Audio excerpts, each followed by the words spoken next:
હું એક સરકારી શાળામાં શિક્ષકની નોકરી કરું છું. મને છેલ્લા 5 વર્ષથી જમણા પગમાં નીચેની ખૂબ જ તકલીફ થઈ ગઈ હતી. ઉઠવાની, બેસવાની, અપડાઉનમાં પણ સાધનોમાં ચડત ઉતરવાની મને ખૂબ જ તકલીફ પડતી હતી.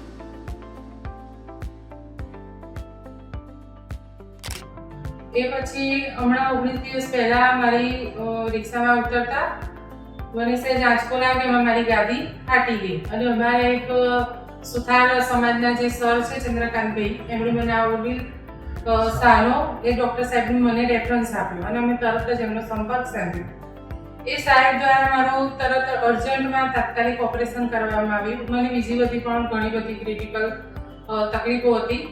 એ સાથે પણ એમણે ઘણું બધું મેનેજ કરી બીજા ડૉક્ટરોને બોલાવી અને ખૂબ જ સરસ રીતે એમણે સંતોષકારક મારું આજે ઓપરેશન ની રિપ્લેસમેન્ટ ટોટલ એમણે ખૂબ જ સારી રીતે કરાવ્યું. એમનો ખૂબ જ ઉમદા અને ઉદાર વ્યવહાર છે.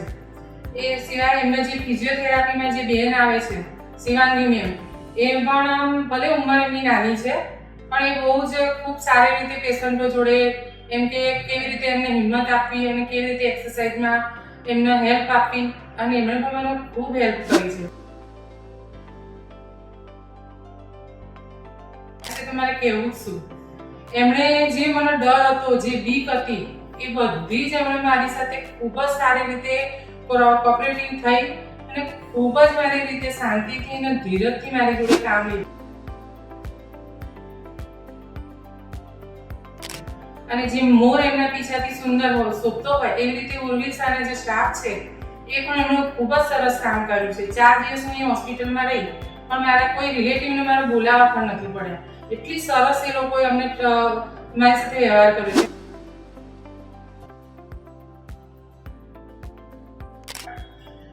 હું 15 દિવસની અંદર જ હું મારી સર્વિસ પણ હું એમ કે જઈશ કે નહીં જઈ શકું એવી દુવિધામાંથી, એટલે મને એમણે એ પણ છૂટ આપી અને બાંહેધરી આપી કે બેન તમને કોઈ તકલીફ નહીં પડે અને આજે 19મા દિવસે હું મારું તમામ દૈનિક ક્રિયાઓ જાતે કરી શકું છું. હું વાહનમાં ચડી ઉતરી શકું છું, ગાડીમાં, અને મને અત્યારે ઘણી બધી રાહત છે. હું સરળતાથી ઊભી પણ થઈ શકું છું અને હરી ફરી શકું છું. ઉર્વિલ સરનો, તેમના સ્ટાફનો અને શિવાંગી મેમ સર્વેનો ખૂબ ખૂબ આભાર માનું છું.